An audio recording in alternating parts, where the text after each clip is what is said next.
मतलब इसको साधारण मत समझना कि आप ऐसे मौज मस्त, नहीं, खूब भजन करो। ब्रह्मचर्य बहुत जोर का ये यम है। ब्रह्मचर्य के बिना जीवन मृत है, मृत जीवन। ब्रह्मचर्य अमृत है। मन, वाणी, शरीर बड़ा भारी इनका साधना में योग है। अष्ट प्रकार के मैथुनों का सर्वथा त्यागी ही ब्रह्मचारी कहा जाता है। पूज्यपाद श्री उड़िया बाबा जी महाराज, मूर्तिमान ब्रह्म, ब्रह्मचर्य ही महान सामर्थ्य, परम पुरुषार्थ, भगवत प्राप्ति का प्रबल साधन है। परम सुख का, परम शांति का, परम स्मृति का, महान धृति का ये प्रधान साधन ब्रह्मचर्य है।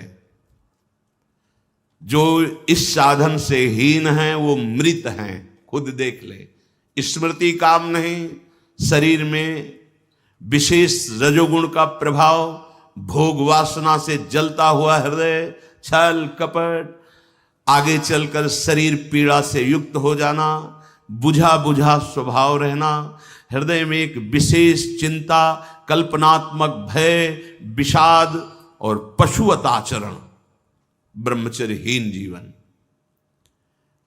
जो ब्रह्मचर्य धारण करना चाहे, भगवत मार्ग में जो चलते हैं उनके लिए तो है ही, पर जो भी परम सुख, परम आनंद और लोक में उन्नति, परलोक में परम पद, उसे ब्रह्मचर्य अवश्य धारण करना चाहिए। वैरागी के लिए नैष्ठिक ब्रह्मचर्य, आजीवन ब्रह्मचर्य। प्रवृत्ति गृहस्थ मार्ग के लिए संयम पूर्वक ब्रह्मचर्य का बर्ताव करना। जब तक पाणी ग्रहण संस्कार ना हो तब तक ब्रह्मचर्य अवश्य रहो। यदि उस समय तक ब्रह्मचर्य नहीं रहते तो तुम गृहस्थी को ठीक से नहीं चला पाओगे, वास्तविक अच्छे गृहस्थ नहीं बन सकते हो। जो तुम्हारी गृहस्थ की वृत्तियां हैं उनमें तुम सफल नहीं हो पाओगे। व्यभिचार व्यक्ति का सर्वनाश कर देता है। 20 वर्ष या 22 वर्ष की अवस्था तक तो सबको, जो भी बच्चे हैं उनको शिक्षा देनी चाहिए, ब्रह्मचर्य का ही पालन करें। बहुत सुंदर खेती गेहूं की लहलहाती हुई है, और देहाती भाषा में उसे गलेत कहते हैं। गलेत मतलब बाली निकलने को है। अब काट लो आप, एक दाना नहीं मिलेगा, और थोड़ा रुक जाओ धैर्य पूर्वक, बाली आ जाने दो, उसमें दाना पड़ने दो और दाना पक जाने दो, तो 1 बीघा खेत में 40 मन गेहूं होगा। ऐसे ही जो आप 13-14 वर्ष की अवस्था से आपके अंदर परिवर्तन होता है, एक भोगाकर्षण होता है सबके अंदर, सबके अंदर। जो इस भूमि में जन्मा है, या भगवान या भगवत प्राप्त महापुरुष कारक पुरुष, उसकी बात तो अलग है। अन्यथा जो भी जन्मा है, जहां 12, 13, 14 वर्ष की अवस्था होती है तो काम वेदना जागृत होने लगती है। मन एक अलौकिक आकर्षण, भोगाकर्षण की तरफ भागने लगता है। एक चाह होती, कोई हमारा ऐसा दोस्त हो, कोई हमारा ऐसा प्यारा हो जिसको हम अपना जीवन समर्पित करें। ऐसा होता है, एक वो माया का ऐसा आकर्षण होता है। इसीलिए पूर्व में गुरुकुल भेजा जाता था, बिल्कुल भोग विलासता से दूर, एकांत में महान ब्रह्म ऋषियों के शासन में, चाहे वो राजकुमार हो चाहे गृहस्थ बालक हो, एक ही संगत में बैठाल कर अध्यात्म विद्या के द्वारा, नियम संयम यम के द्वारा उन्हें पूर्ण किया जाता था। उनका ज्ञान पूर्ण, उनका संयम पूर्ण, विचार उनका सत्य, फिर वहां निर्णय लिया जाता था। अब मैं आजीवन नैष्ठिक ब्रह्मचारी रहकर संन्यास लूंगा, अब मैं गृहस्थ में जाऊंगा। दोनों की पद्धतियां थी। गुरुजनों को संतुष्ट करके एक विरक्त मार्ग में चले जाते, गृहस्थ मार्ग में। जो गृहस्थ मार्ग में जाते, पाणी ग्रहण हुआ, उसमें भी गुरुकुल में रहकर शिक्षा मिली है। कब, कैसे, किस विधान से हमें ब्रह्मचर्य का गृहस्थ में प्रयोग करना है। ऐसा नहीं कि मनमानी व्यभिचार प्रवृत्ति। यहां तो अब ऐसे आचरणों की बढ़ोतरी हो रही जहां शास्त्र, संयम, गुरुजनों की आज्ञा, इनका तो कोई महत्व ही नहीं रह गया है। कैसी कलयुग की विचित्र मलिन चाल। जिस अवस्था में असंग रहकर विद्या का अध्ययन करना, स्वास्थ्यवर्धक चेष्टाएं करके स्वस्थ होना, समाज सेवक, देश सेवक, परिवार को सुख पहुंचाने वाला आचरण, अध्यात्म विद्या का ज्ञान, वहां छोटे से ही भोग वासना प्रवृत्ति की बढ़ोतरी, वो दोस्ती, विपरीत भावनाएं, व्यसन। समलो भाई, सबसे हाथ जोड़ के कह रहा हूं, बहुत कीमती आपका जीवन है। जिस जीवन को छोटे छोटे बच्चे गांजा, भांग, अफीम, ड्रग्स, चरस, ये क्या हो रहा है? अभी आपकी 20-22 वर्ष की अवस्था है, आप व्यसन में आसक्त हो गए, आप व्यभिचार में आसक्त हो गए, तो किस बुद्धि से आप देश सेवा करेंगे? किस बुद्धि से आप अपना उद्धार या अपने परिवार को सुख पहुंचाएंगे? ब्रह्मचर्य जीवन है, ब्रह्मचर्य जीवन है। ब्रह्मचर्यहीन जीवन मृत्यु है। पूज्यपाद सिउड़िया बाबा जी महाराज, साक्षात ब्रह्म। जिसको ब्रह्मचर्य धारण करना है, ध्यान देकर सुनिए, सबसे पहला कार्य उसकी दिनचर्या में, चाहे बच्चा हो, चाहे जवान हो, या जो कोई भी हो, सूर्य उदय के पहले रात्रि के चौथे प्रहर में ही जाग जाना चाहिए। अपने तो अर्धरात्रि के बाद ही जाग जाते हैं। चौथे पहर में प्रातः 4 बजे बिल्कुल जग जाना चाहिए। और जो 8-10 बजे तक सोता है, वो कोई भी हो, ब्रह्मचारी रह ही नहीं सकता, ब्रह्मचर्य रह ही नहीं सकता। वो स्वप्न दोष का शिकार होगा, वो नाना प्रकार की कुचेष्टाओं का शिकार होगा, पक्का। क्योंकि बुद्धि को सत्य प्रकाश की तरफ प्रेरित करने वाले भगवान भुवन भास्कर हैं। वो पधार रहे हो, आप सो रहे हो सैया पे, आपकी आयु, श्री, कीर्ति, बल सब नष्ट होगा। देखो ना, जो 10-10 बजे तक सोते हैं, देखो ना, उनसे बात करके देखो, एकदम ऐसा लगता है बुझा हुआ जीवन, कोई भागवतिक तेज उत्साह न वाणी में, न नेत्रों में, न तन में। क्या जीवन, मृत जीवन। सबसे पहला नियम लीजिए, जहां भी आपको शब्द सुनाई दे, आपका जीवन ब्रह्मचर्य ही अमृत है और आपका जीवन ब्रह्मचर्य ही नहीं मृत्यु है। ब्रह्मचर्य रहने के लिए आपको अपनी दिनचर्या सुधारनी होगी। प्रातः 4 बजे आपको उठना ही होगा, तभी आप ब्रह्मचर्य रह सकते हैं। अगर आप नहीं उठते तो आप देख लेना, इसका आध्यात्मिक प्रभाव पड़ता है। आप देखिएगा 3 बजे से लेकर के सूर्य उदय के तक अगर आप सोते हैं तो आपका स्वप्न दोष बढ़ेगा, आपका संयम बिगड़ेगा। अगर आप कोई ऐसी कुचेष्टाएं नहीं किए हैं तो स्वप्न दोष की संभावना ही नहीं होती। आप बाल्यावस्था से कुचेष्टाएं करते हैं, संयम विरुद्ध रहते हैं, तो आप ना चाहते हुए फिर सामर्थ्यहीन हो जाते हैं, ब्रह्मचर्यहीन हो जाते हैं। बहुत ध्यान दें, ये अध्यात्म में जैसे पूरा मकान बनने के लिए नींव मजबूत होना जरूरी है, चाहे जयखंड का बना लो आप, अगर नींव मजबूत है, नींव मजबूत नहीं तो फिर मकान ढह जाएगा। ऐसे ही ब्रह्मचर्य हर मार्ग की नींव है। चाहे जिस मार्ग में चलना चाहो, चाहे जिस संप्रदाय में चलना चाहो, चाहे लौकिक मार्ग हो या पारलौकिक, आपका ब्रह्मचर्य नींव है जीवन की। इसको मनोरंजन मत समझो। कैसी तुम्हारी दुर्बुद्धि, अपने हाथ से तुम अपना नाश करते हो। कैसी कैसी दुर्बुद्धि जागृत हो गई, सावधान। पूज्यपाद बाबा कह रहे हैं, जब प्रातः काल उठो, कोई भी हो, अगर थोड़ी भी आस्तिकता है तभी तो ब्रह्मचर्य की भावना आप धारण करोगे। तो उठकर पहला कार्य प्रभु का स्मरण।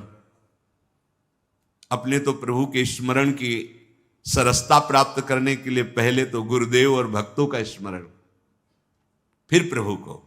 मोरे मन प्रभुस विश्वासा, राम ते अधिक राम कर दासा। भक्त सुमिरन से भगवान बहुत जल्दी प्रसन्न हो जाते हैं। हरि को निज यस्ते अधिक भक्तन यस पर प्यार। सबसे पहले महान भक्तों का स्मरण, उनसे हमें सामर्थ्य प्राप्त होती। जब उनका स्मरण करते हैं तो उनकी भजन शक्ति, उनकी कृपा शक्ति हमको बल देती है। हमारी दिनचर्या परम पवित्र और शास्त्र सम्मत होती है। फिर बिना, जैसे आजकल वो चल पड़ा है चाय काफी, बाबा मना करते हैं। ये दिनचर्या ब्रह्मचारी की नहीं होती कि आप सुबह उठे चाय पिए फिर सो, नहीं। हाँ, जल के लिए आयुर्वेद में सिद्धांत है, बिना कुल्ला व मंजन किए आप जल पिए तो जो मुख में, वो आपके उदर को साफ करेगा जाके, आपके उदर को रोग रहित करेगा जाके। अधिक से अधिक पानी, अधिक से अधिक।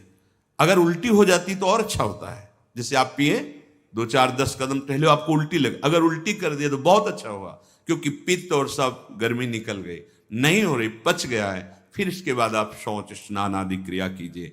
फिर पवित्र जब शरीर हुआ तो जैसे भजन आवश्यक है वैसे व्यायाम आवश्यक है, वैसे प्राणायाम आवश्यक है, वैसे आपको 2 किलोमीटर दौड़िए। कुछ शारीरिक ऐसा व्यायाम, कुछ ऐसे भी व्यायाम करते हैं।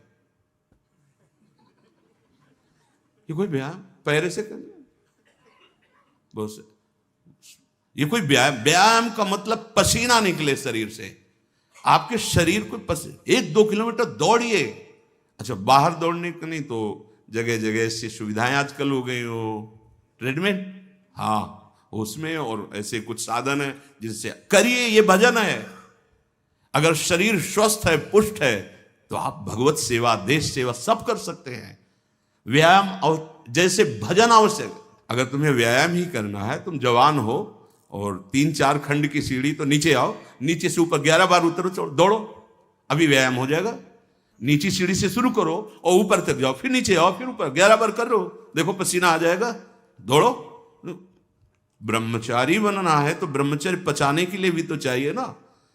अब आधा घंटा पद्मासन, 30 मिनट कोई बहुत नहीं होता, बैठ करके आप प्राणायाम, अनुलोम विलोम, जो आजकल शिक्षाएं भी दी जाती है इसकी, आप उसको कीजिए। आसन पे बैठिए, आपका शरीर स्वस्थ रहेगा। फिर अगर आप विद्यार्थी हैं तो जैसे हम शास्त्र स्वाध्याय करते हैं उसी भावना से आप विद्या, आप देखो अगर स्मृति आपकी प्रवीण ना हो तो बताना, और आहार आपका सात्विक हो। छोटे छोटे बच्चे, चाय काफी, ये अवस्था है बच्चों की, चाय काफी के। अब 50-60 की अवस्था हो गई, शरीर बहुत, वो ठीक है। ऑफिस में बहुत काम पड़ रहा है, वो थोड़ा ठीक है। अब नए नए बच्चे हैं और चाय काफी और ये व्यसन, भला ब्रह्मचर्य रह पाओगे? वैसे रह जाता है। परम पवित्र विचार वाला, परम पवित्र आहार वाला, परम पवित्र जब आपकी चेष्टाएं, तब इस महान शक्ति को धारण किया जाता है। ऐसे थोड़ी होता है।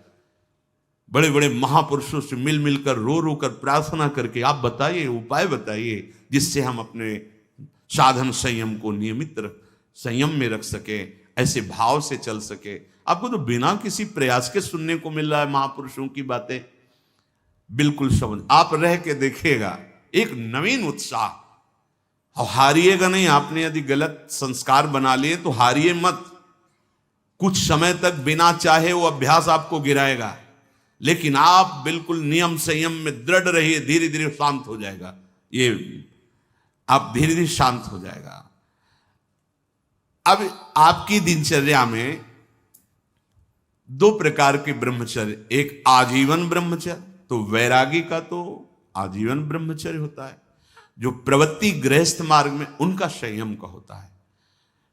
शास्त्र संयम के अनुसार वर्ताव करे तो उसका जीवन बड़ा सुखमय जाएगा। केवल मन के अनुसार चलने पर कि आप गृहस्थ हैं तो आपके लिए छूट नहीं। देखो,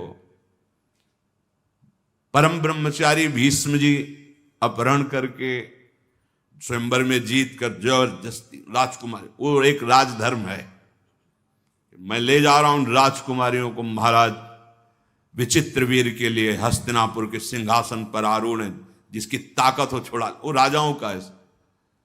अंबा ने तो अस्वीकार कर दिया कि या तो आपने अपहरण किया, आप स्वीकार कीजिए, नहीं तो मैं उनका 2 जो। अब वो संयम को भूल गए, महाभारत प्रसंग में है, राजा क्षमा रोग हो गया और मृत्यु को प्राप्त हो गए। बहुत सावधानी। ऐसा नहीं कि आप गृहस्थ में हो तो आप, ये कोई आपके लिए धर्म नहीं है। धर्म संतानोत्पत्ति, भगवान की सृष्टि पूजा के लिए, वो भी संयम भगवत भाव में स्थित रहते हुए। ये मनुष्य जीवन ऐसे बर्बाद करने के लिए नहीं मिला है मनमानी आचरण। यदि सत्संग नहीं सुनते, शास्त्र स्वाध्याय नहीं है, आस्तिकता नहीं है, तो चाहे स्त्री शरीर चाहे पुरुष शरीर हो, पशुता रहती है। क्या जीवन है? आजीवन ब्रह्मचर्य पालन करने की जिसकी इच्छा है, नैष्ठिक ब्रह्मचर्य, उसको किसी भी प्रकार से इन अष्ट मैथुनों का स्पर्श नहीं करना चाहिए, संयोग नहीं होने देना चाहिए। और जो गृहस्थ में भी, तो वो भी सावधान। पाणी ग्रहण जिससे किया है वो भी समय मर्यादा के अनुसार। अष्ट प्रकार के ये मैथुन है। पहला, जब हम कोई गंदी बातें सुनते हैं, गंदी बातें देखते हैं, तब हमारे अंदर गंदी बातों का चिंतन होता है, फिर संकल्प बनता है। पहला, जो हम देखते हैं उस पर सुधार करो, जो हम सुनते हैं उस पर देखो। कोई ऐसी बात तो नहीं सुन रहे जो हमारे अंदर काम जागृत कर दे, कोई ऐसा दृश्य तो नहीं देख रहे जो हमारे अंदर काम जागृत कर दे, कहीं हम ऐसी कोई बातें तो नहीं बोल रहे हैं जो काम उत्तेजना प्रकट कर दे। 3 बातें। पहला, ध्यान दीजिए, इसी से भोग संकल्प बनता है। पहला, भोग संकल्प त्यागी। वो बनता कैसे? प्रधान बात, आपको ऐसा कोई दृश्य नहीं देखना जिससे आपके अंदर कामोत्तेजना जागृत, इसका प्रभाव पड़ता है। अभी आप कोई ऐसी बात करुणा की सुने तो आपको रोना आ जाएगा। आप कोई ऐसा दृश्य देखें तो आपका हृदय पिघल जाएगा। आप वाणी से कोई ऐसी करुणा की बात कर, आपको रोना आ जाएगा। अर्थात आपके देखने, सुनने और बोलने का प्रभाव हृदय पर पड़ता है। यदि आपका देखना, सुनना और बोलना गंदा है, गंदे का भाव आप समझ रहे होंगे, कामोत्तेजना बढ़ाना वाला है, बेकार की बातें केवल ब्रह्मचर्य की होंगी, तुम ब्रह्मचारी रह ही नहीं सकते। आप देखो गंदी बातें, सुनो गंदी बातें, बोलो गंदी बातें, और आप ब्रह्मचारी रह सको, सवाल ही नहीं उठता। जैसे आप गंदी बात देख रहे हैं, सुन रहे हैं, आप कोई चेष्टा नहीं कर रहे, तो भी आप ब्रह्मचारी नहीं रह पाओगे। वर्णन हुआ है शास्त्रों में, एक मनोवाह नाम की नाड़ी है पूरे शरीर में। ऐसा कहीं जैसे पित्त की थैली होती है, ऐसी कोई ब्रह्मचर्य वाली थैली नहीं है। ये यहां में हर नस नाड़ी में वो व्याप्त है सप्तम धातु। मनोवाह नाड़ी, जो ही आपका चिंतन विकारात्मक हुआ, वो नाड़ी घसीटती पूरे शरीर से उस सप्तम धातु को, और वो घसीट लिया। आपने क्रिया की या नहीं की, आपका चिंतन बिगड़ा हो गया, वो किसी न किसी बहाने से लघु शंका में, स्वप्न में, कैसे भी बाहर हो जाएगा, वो नहीं रुकेगा। संकल्प रहित, भोग संकल्प रहित हृदय कब होगा? जब आपका देखना, सुनना और बोलना पवित्र होगा। बहुत सावधान। आज सावधान होना तो बहुत ही कठिन है, क्योंकि मोबाइल है। जो बातें बहुत गुप्त रखी जाती थी कि नई पीढ़ी, नई समाज हमारी समय आने पर जाने। बड़े बुजुर्ग घर की माताएं बहनें, जब बेटी का ब्याह होता था तब एकांत में शिक्षा देती थी, तुम्हारा पति ऐसा, ऐसे व्यवहार करना, ऐसे चलना, अब तुम गृहस्थ में जा रहे हो तो ऐसा ऐसा। अब छोटे छोटे बच्चे बूढ़ों को समझा सकते हैं, इतना ज्ञान है उनको, क्योंकि हाथ में मोबाइल है।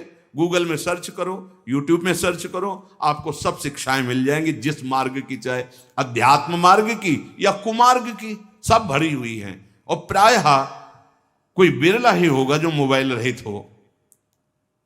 जैसे भगवान सर्वत्र विराजमान है, ऐसे माया ने सर्वत्र रचना कर दी मोबाइल की। हर चीज में कुछ गुण हैं, कुछ दोष हैं। अगर मोबाइल रखो तो गुण ग्रहण करो, बहुत आवश्यक है।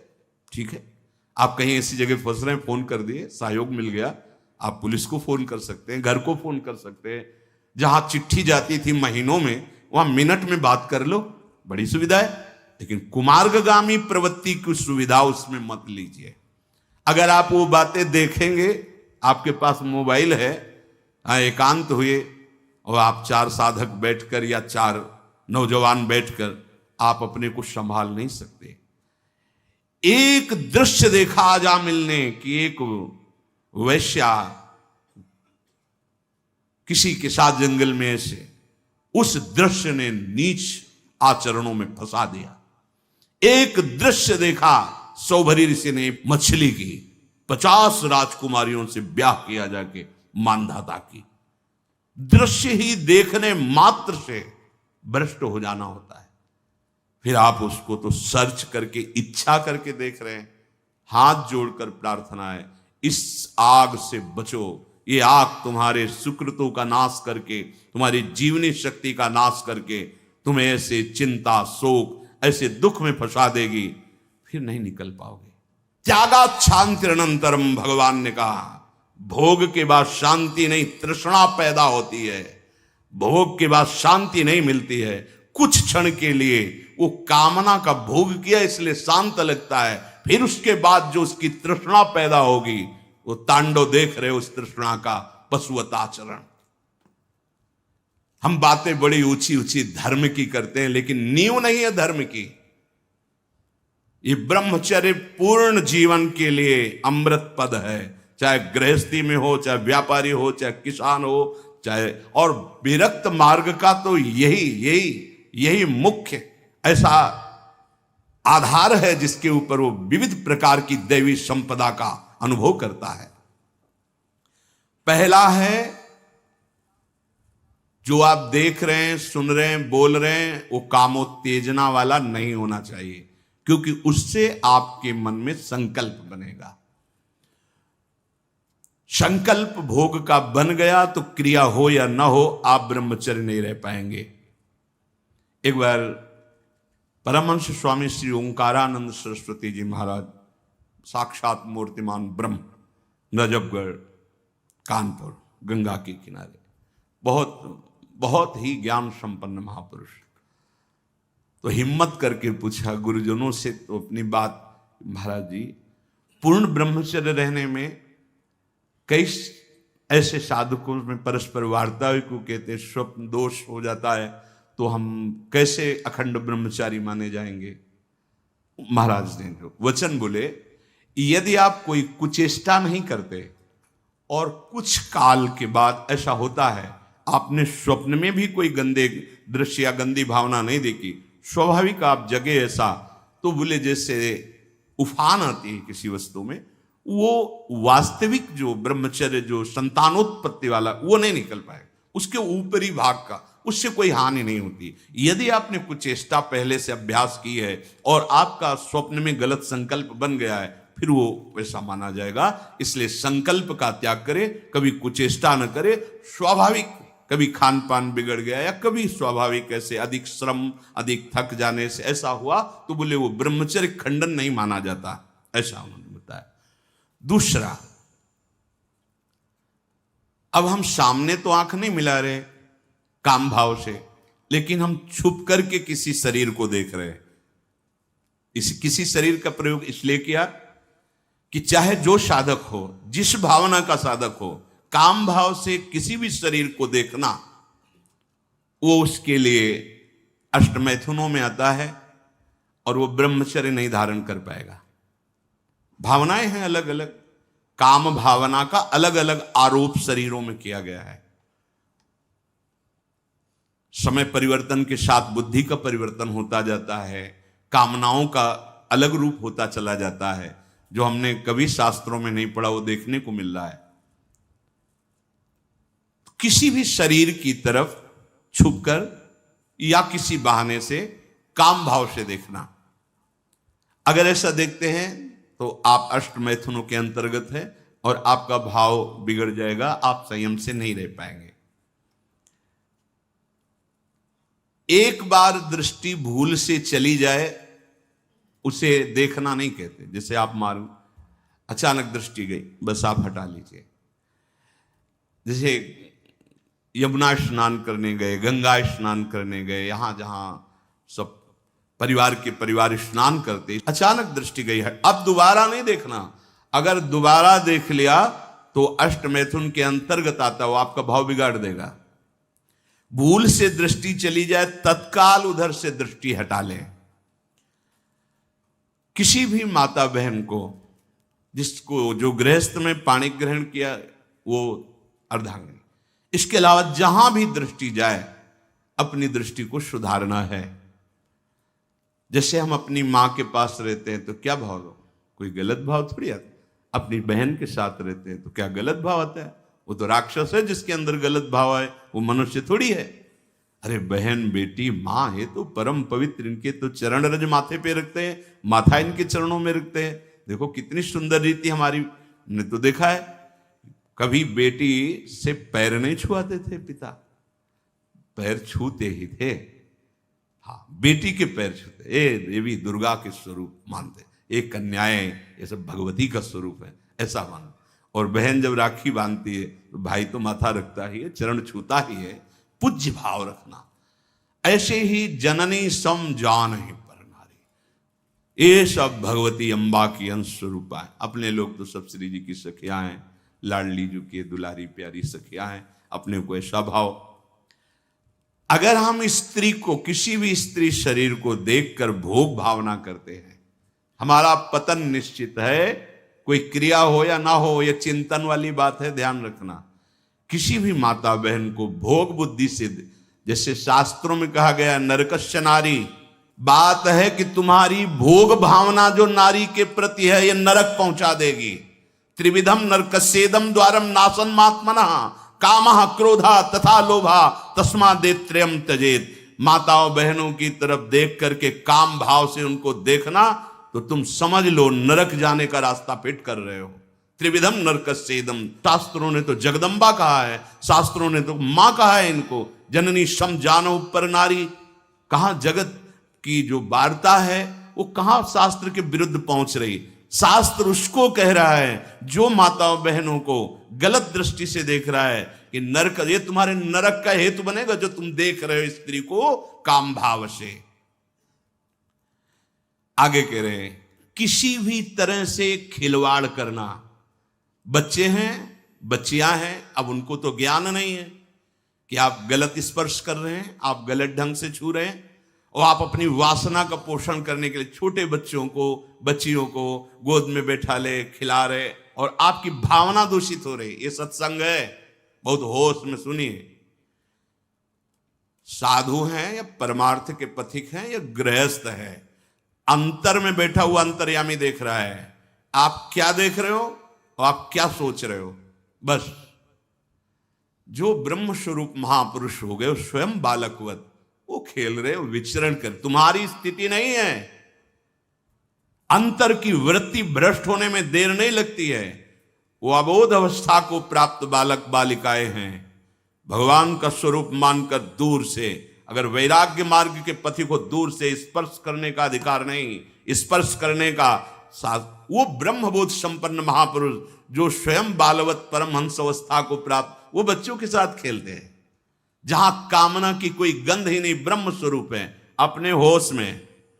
किसी बालक को किसी भी तरह से दुलार करना, वो वात्सल्य नहीं होगा आपके अंदर, वो वासना होगी। ध्यान देना, बहुत सावधानी का विषय है ये। हम तो बच्चों के साथ खेलते हैं, नहीं, तुम बच्चों के साथ खेलते नहीं, अपनी वासना को बढ़ावा दे रहे हो।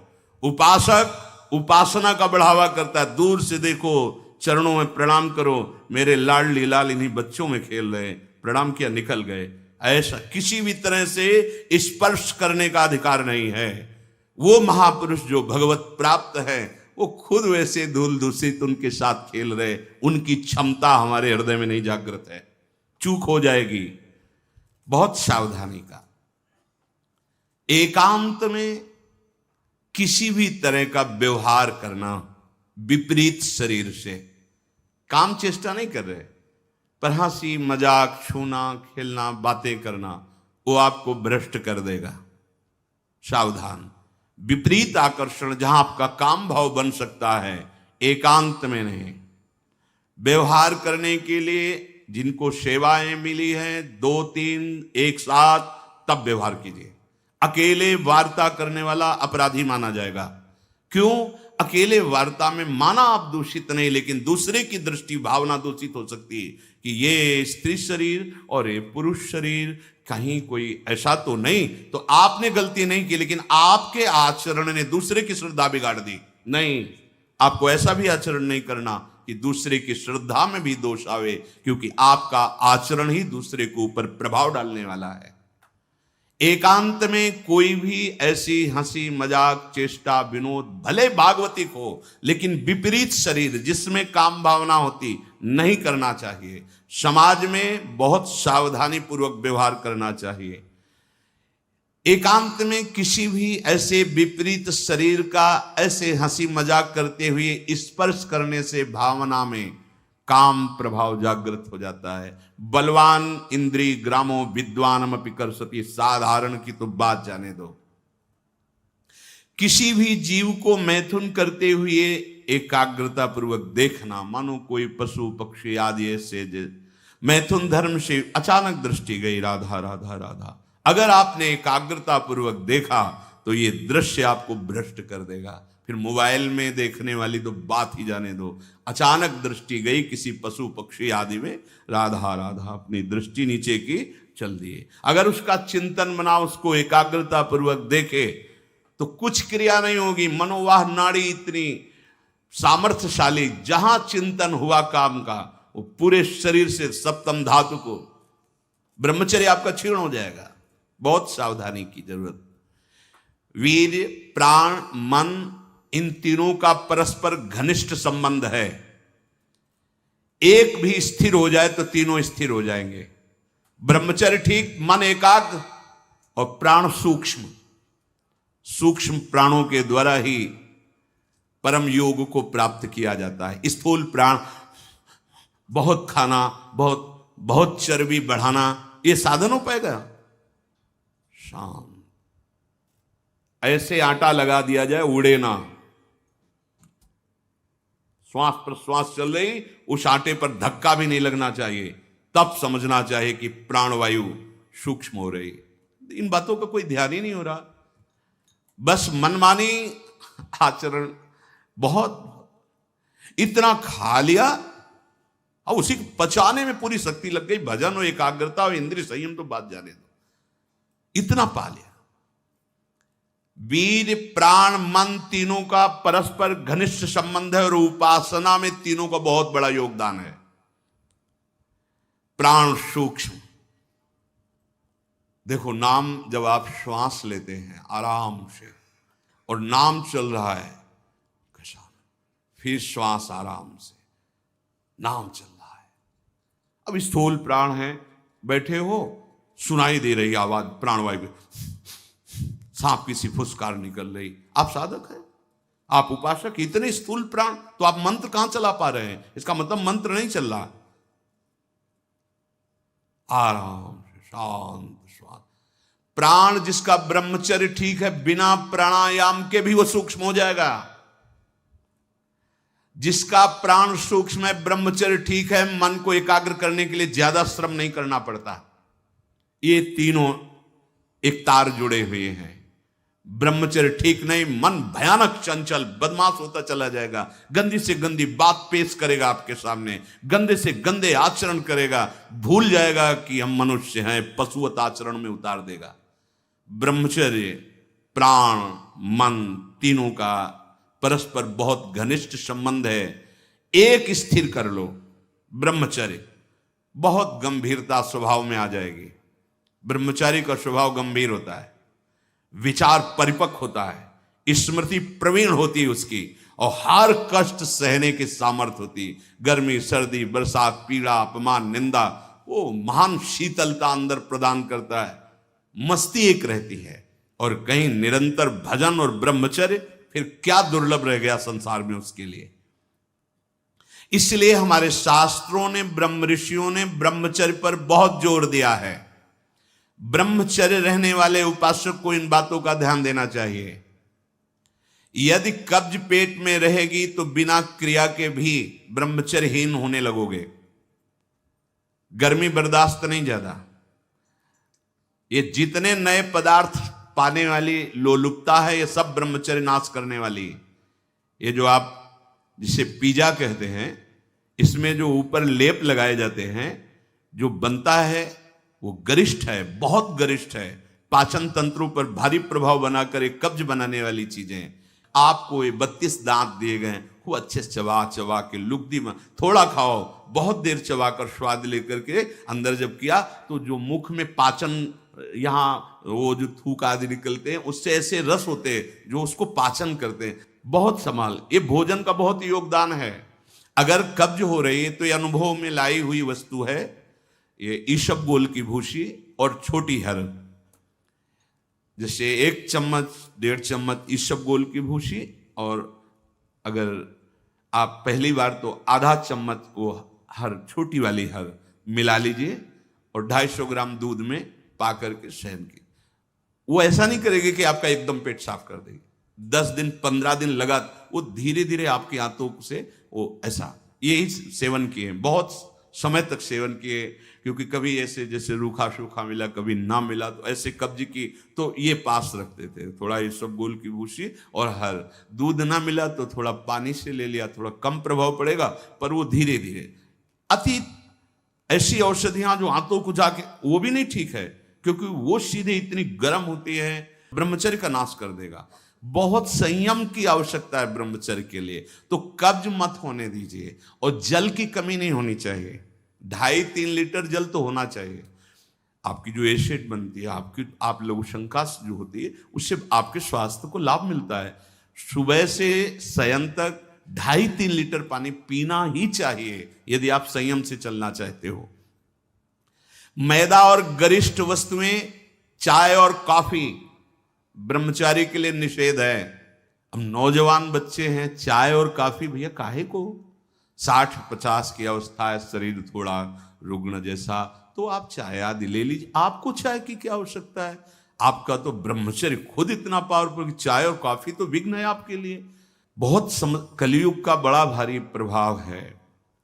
आगे कह रहे हैं कि अत्यंत आवश्यक हो तो शरीर जिसका रोगी है उसकी सेवा के लिए अगर आपको सेवा लगाई गई है, या किसी को सेवा कार्य के लिए, ऐसे बकाया किसी को स्पर्श मत करो, क्योंकि सबके शरीरों में परमाणु होते हैं, अपने अपने स्वभाव, अपने अपने आचरण, शरीर में, वस्त्र में, सैया में। एक विश्राम स्थली पे जो आपकी सैया है, आप कैसे सोते हैं उसमें उसके परमाणु हैं, वस्त्र में परमाणु हैं, शरीर में परमाणु हैं। अगर आप ऐसा ही व्यवहार रखेंगे तो आप लड़ नहीं पाएंगे, आपके परमाणु इतने पुष्ट नहीं होंगे कि आप विकारों पर विजय प्राप्त करें। स्वाभाविक भीड़ में कोई छू रहा हो बात अलग है, हमें छूने की चेष्टा, अगर किसी रोगी की सेवा तो फिर विचार नहीं करना है, कोई सेवा पे है तो हमें विचार नहीं करना है। स्वाभाविक ऐसे हंसी मजाक या व्यवहार में हम बचें, स्पर्श से बचें। यहां वो छुआछूत वाला स्पर्श नहीं, अपने परमार्थ को पुष्ट करने की बात है। कभी किसी को मजाक में भी अश्लील बातें मत करो, मजाक से भी। जैसे हंसी मजाक में आप ऐसे, उसका प्रभाव पड़ेगा, वो शब्द है, वो आपके अंदर पहुंचेगा, मनन करेगा और फिर वासना जागृत कर देगा। आप कोई ऐसे कपड़े बनावटी मत पहनो, आप अपने शरीर की वेशभूषा ऐसी मत बनाओ, आप ऐसे शौकीनी प्रकट मत करो जिससे तुम्हारा शरीराभिमान पुष्ट हो। इससे काम बढ़ेगा, इससे वासना बढ़ेगी। बाबा कह रहे हैं कि ऐसे कपड़े